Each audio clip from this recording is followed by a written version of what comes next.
5 Confessions of Thieves and Scammers from Reddit/confessions.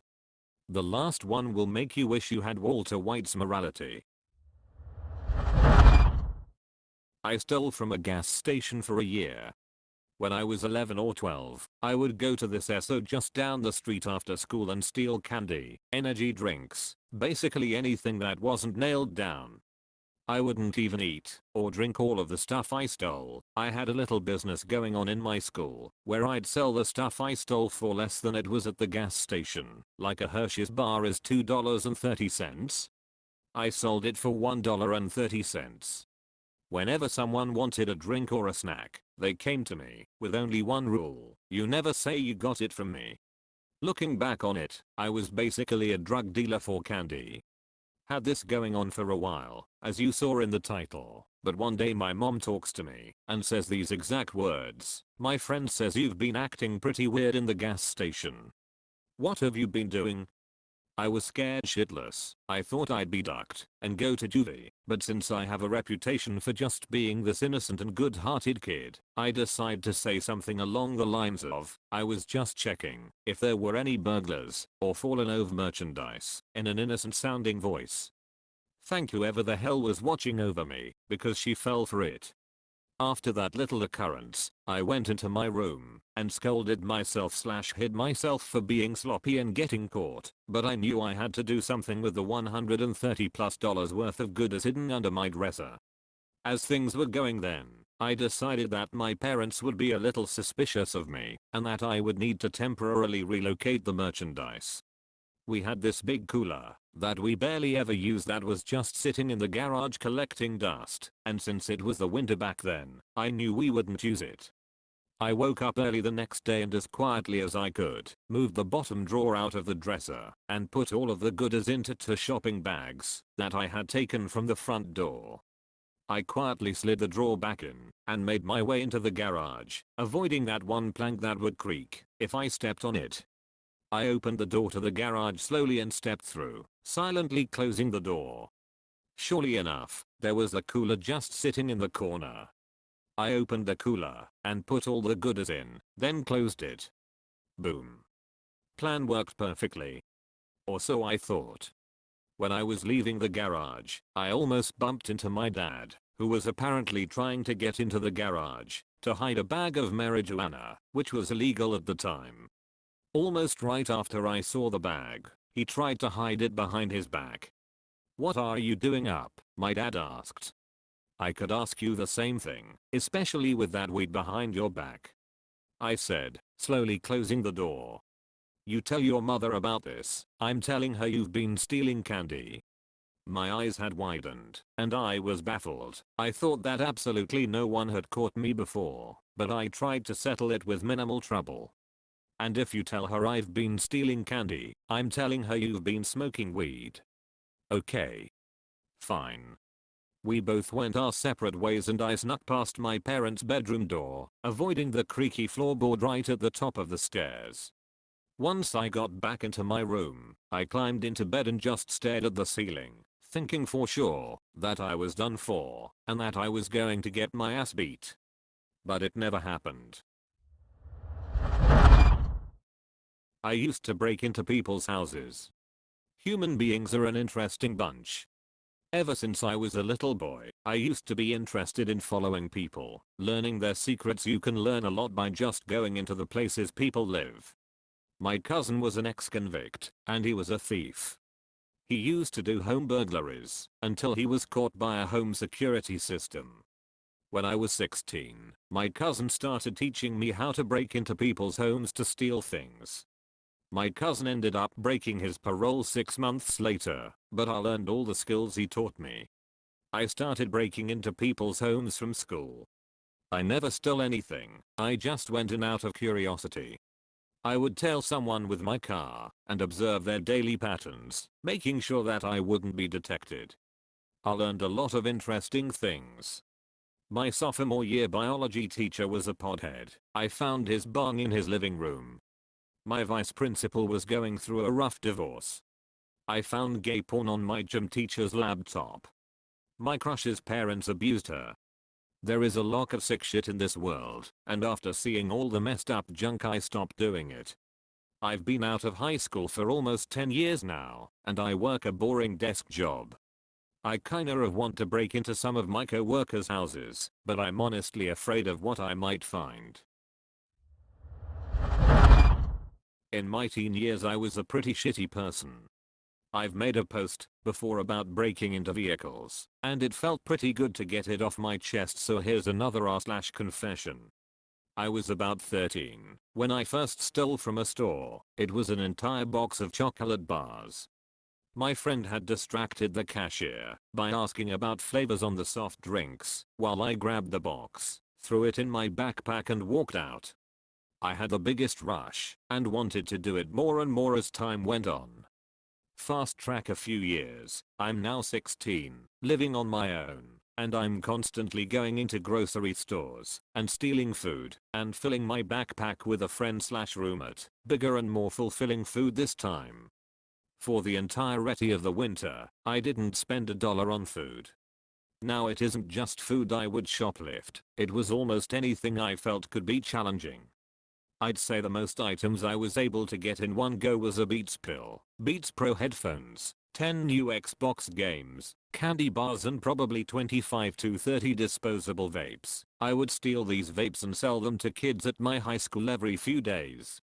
And the most expensive item I have ever shoplifted was a 65 inches 4K TV from Best Buy, which I still have to this day. I don't mean to boast, but I was a rather skilled criminal. I've always been one to assess my surroundings and use everything I'm able to see to my advantage, locating cameras, employees, and exits easily. I'm able to determine what my plan is going to be and how to execute it without a hitch. I turn 17, and I get a little wild. I think to myself, what would happen if I get a cart, fill it up, and walk out with it?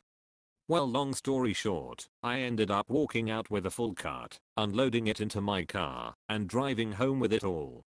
I have only done this about 4 times, since it is quite risky, and I have almost gotten caught. This is luck over skill every time. I've always questioned why I did this. After I started making good money, I couldn't think of reasons other than boredom, challenging the wits between friends, and possibly kleptomania. I've stopped now, because the room for error is rather high, and I'd rather not go to jail for petty theft. TLDR, I've shoplifted almost daily as a teen, never got caught, and enjoyed the tits out of it. Also, I don't do it anymore as the risk is too high for the payout. I don't believe the Best Buy story.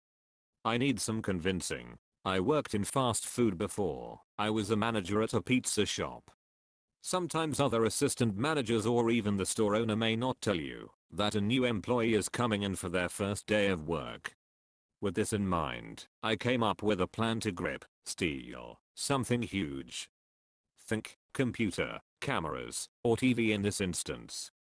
So my original plan was to just go in and scope out who was looking at these certain big ticket items, but then realized I'd be totally ducked because of the location of cameras and the fact that the layout of the store was completely open in the middle, so it would be obvious if I walked out with something.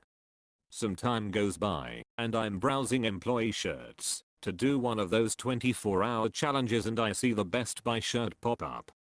I click on that and spend the $20 to pull off my big ticket heist. I buy it and wait for it to come in the mail. Then get my black work pants, put on my black shoes, piece it all together with a new shirt, and walk into the store. Head straight towards the back of the store, where there were TVs, and grab the first one I see in the box, and bring it into the employees only section. I got lucky here as everyone was off to the side of the store chatting with customers and nobody was in the TV section or loading zone. I opened the bay door and put the TV in the back of my truck. Plate was taken off for safety reasons. Then I shut the door and drove off home. I honestly have no idea how I haven't gotten caught, because I've gone back to this store multiple times with no issues whatsoever. I'm a security guard who steals from work and other places. I have had my license for a couple of years now. I started stealing 4 months ago. Here's a list of items I have stolen from work. Hot chili sauce, an apple, sandwiches, face wipes, water bottles, toothbrushes and toothpaste, hand sanitizers, chocolate. I steal once a week. I know where the cameras are, so that makes it easier. I can't stop stealing. If I get caught, that'll be the end of me. I don't just steal from work. I sometimes go to other stores and steal from there too. I have stolen expensive jackets and pants. I have stolen perfume as well.